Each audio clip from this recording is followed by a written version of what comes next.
Thank you very much, ladies and gentlemen. Welcome once again to the Business Today, India Today Budget Roundtable.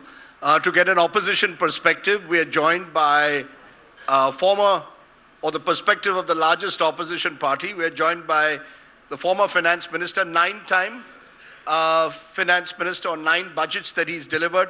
Please give a big hand to Mr. P. Chidambaram, the former finance minister. Appreciate your joining us, Mr. Chidambaram. You're perhaps eminently qualified to dissect a budget because your budgets over the years were also dissected.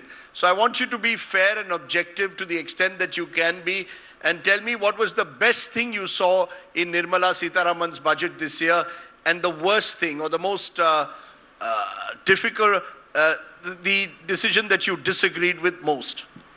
The best and the only thing that can be welcomed is the income tax break she gave to 3 crore 20 lakh tax-paying income tax filers. On a selfish note, I'm one of them, so I welcome it. But that's only 3 crore 20 lakh. I think she forgot that India's population is about 143 crore. That's the worst thing. You remember 3 crore 20 lakhs is good, and the only thing that you can welcome, but you forget that India's population is 143 crore. But the truth of the matter, Mr. Chidambaram, in a country of 1.4 billion people, you can't please everyone. So every budget will prioritize at that particular moment the group or the class they think will actually drive the economic engine forward. And Nirmala Sitharaman and the Modi government have taken a conscious bet on the fact that middle class savings could rise, savings could result in consumption, and thereby spur demand and growth. That's something that you and others have been arguing for a long time. We need demand and growth. No, we have never argued that. It's completely wrong economics. She says she'll put 1 lakh crore in the hands of the taxpayers. Yes. Good. But, as was pointed out by several writers yesterday and today, the 1 lakh crore will not go into consumption. In fact, one of the senior officials of the government has said, I think the Secretary Banking, he hopes that half of it goes into bank deposits. It can go into paying old debts. Every household is indebted. Even among the tax-paying class, they'll pay back old debts. They will travel abroad. They will consume imported goods. So what proportion of this 1 lakh crore will go into consumption of domestic goods and domestic services? Assuming all the 1 lakh crore goes to consume domestic goods and domestic services, it's still 0.3% of India's GDP, which is 324 lakh crore. 1 lakh crore will stimulate 324 lakh crore. Completely wrong economics. Show me any economist who will agree with you. K.V. Subramaniam, former K.V. Subramaniam, former economic advisor to this, chief economic advisor to this government, now executive director, IMF, writes, middle class savings are roughly 18%, and if we round it to 20%, it suggests that 80% of the amount will be spent. The consumption multiplier, which is the inverse of saving rate, is therefore about 5. Therefore, he says, we can anticipate a total increase in consumption of around 5 lakh crores, which represents around 2.7% of GDP. This is what he claims. And the truth of the matter is, Mr. Chidambaram, even in the past, you have advocated the need to spur demand. Nobody says you should not spur demand. In fact, we are saying you must stimulate demand. But demand among the masses of the people. Do you know that the monthly per capita expenditure, average monthly per capita expenditure, released in December 24, we are only in February, is 4,122 rupees in rural areas and 6,996 rupees in urban areas. This is the average for the whole country.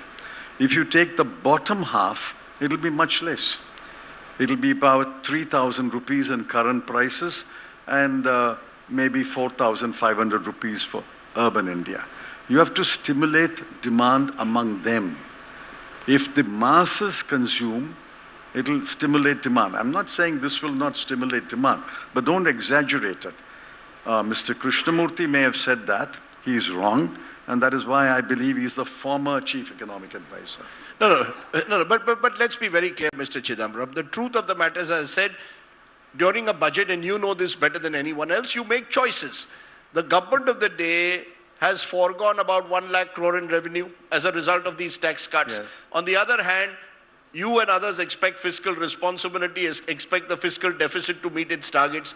If, for example, as you're advocating the masses, those who are out of the tax net needed benefits so that they would also join this consumption demand cycle, you would have set a minimum income scheme, right? That's another. No, just a moment. So how do you? Let me ask you a question. Do they deserve money left in their hands or not? You said, tell me, we'll know your position. I think the masses deserve money in their hands, which means GST should have been cut. The taxes on petrol and diesel, or the prices of petrol and diesel, have to be cut. GST cuts, sir, sorry to intervene, would happen in a GST council meeting, in which your state finance ministers could easily argue and say, we want a cut in GST. Never win. They will never win. You don't know the voting pattern. The voting pattern is structured, and I told Arun Jaitley, this is completely wrong. This is anti-federal. He says, no, let's pass this bill and we'll amend it later. The structure of voting is that without the central government support, no proposal can be passed. And Palanivel Tyagarajan, who represents Tamil Nadu, the former finance minister, said, if I want to get a small thing passed, I must have the support of the central government. Then we go along with whatever the central government says, because we cannot get anything passed. The structure is such that they cannot get anything passed without the central government's vote. So you would rationalize the GST regime? I'll tell you 4 things I would have done. Not all 4 things. 1 or 2 of the 4 things. 1, GST cut. Now today, the Revenue Secretary says, yes, GST rationalization is due. We have been saying that for the last 2 years. He said it today. GST cut. Or petrol and diesel taxes or prices reduced. 3, statutory minimum wage raised, or Maganrega wages raised. You can't do all 4 things in the same budget, but you could have done 1 or 2 of them. I'm not grudging the middle class getting 1 lakh benefit. But what about the remaining 142 crore people? You know, it's easier said than done. It's Mr. easier done than said. No, if you have the will, you can do it. Sir, a minimum income that you're talking about, which you are almost like a minimum income guarantee scheme. No, I'm not saying that. No, effectively that's what you're saying. No, I mean, how are you going to put money in the hands of those who you say are out of the tax net? I just said that. GST cut will benefit everybody, because everybody, poorest and richest, pay GST for every service, every goods. There is a GST. A GST cut would have put money in every pocket. We'll wait to see whether GST rationalization happens. When the next petrol and diesel prices are cut, it would have benefited everybody, including the farmer who buys diesel for his tractor, for his 2-wheeler. So some of the highest taxes on petrol and diesel are also in states which are ruled by the opposition. Everyone wants to take benefits from the taxation system on petrol and diesel. And it is not even part of the GST structure at the moment. You provide a lead. You cut and challenge the states to match that cut. You decide, all right, we will cut it by 5 rupees a litre. You cut 2 rupees 50 paise and challenge the states to match it. So one important group, which you've also been talking about, which the finance minister claims she has addressed, is the MSME sector. In the past, the Congress party has claimed that this government has simply not done enough for the MSME sector. Now, in her budget speech, the finance minister referred to investment and turnover limits for classification of MSMEs increasing by 2.5 and 2 times more. She spoke about the new increased credit guarantee for MSMEs, doubling the credit guarantee. Are these not all positive steps that you hope will once again revive the MSMEs, many of whom have perhaps been the worst sufferers post-COVID? I have two entries in the budget at a glance which specifically refer to the MSME. Mm-hmm. One is raising and accelerating MSME performance, RAMP. I don't know where that scheme stands today. It may have fallen by the wayside like many other schemes. The allocation last year was 1,170 crore, less than the previous year.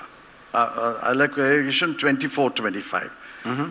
1,170 crore. They actually spent 750 crore. The other one is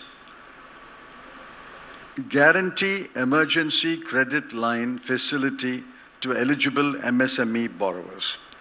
The allocation was, for the current year, much less than the previous year, be that as it may, 9,813 crore. They actually spent only 7,500 crore. This shows their concern and attention for the MSMEs. Why are you not spending your money?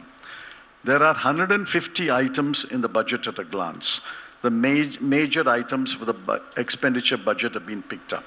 78 items out of 150 items, they did not utilize their allocation. The reasoning given is 2023-24 or 2024-25 was the big election year. You had two quarters as a result where the government lost out because the focus was on the election cycle. I've heard the story. This is a completely hollow story. It's the same government, same ministers in the same portfolio, the same officials in the same position. Elections results were announced in May, and the government took office in May. At best, April and May was lost. But it's not a new government. It's not a new minister. It's not a new official. In fact, the media published before the elections that Mr. Modi had directed all the ministries to prepare a 100-day plan. And every ministry, I assume, would have prepared a 100-day plan before the election. So what happened to the 100-day plan? I mean, why are we not hearing about the 100-day plan? Publish the 100-day plan and say what you did in the first 100 days after you assumed office. It is a bogus argument, a hollow argument. Sir, are you willing to at least concede, though, that reduction in the fiscal deficit or maintaining a fiscal deficit is an achievement of this government? That will you give it credit for improving the fiscal deficit? Yeah. Or are you again going to say that it comes at a high cost, that they haven't met their expenditure targets? I didn't say that. I didn't say that. Why are you putting words in my mouth? They have overachieved the fiscal deficit target from 4.9 to 4.8. But how is it done? Capital expenditure is cut by 92,000 crore. Grants and aid to states for creating capital assets was cut by another 92,000 crore. So center and state have cut capital expenditure by 1,84,000 crore. That's how they achieved the fiscal deficit. In the Rural Development Ministry alone, Rural Development Ministry is concerning the masses of the poor people, I assume. In the Rural Development Ministry alone, the budgeted allocation and the revised estimate, the cut is 72,000 crore. Go into the fine print. You will see how they achieved their fiscal deficit. Of course, the IMF and the World Bank and the World Economic Forum, we look at only fiscal deficit overachieved. 4.9 becomes 4.8, and they will all stand up and applaud. But how was it achieved? By cutting capital expenditure by 1,84,000 crore, to the extent I can make out. Maybe there are some more numbers. Please remember, tax cut has a multiplier effect of 1.1. Capital expenditure has a multiplier effect of 1.3.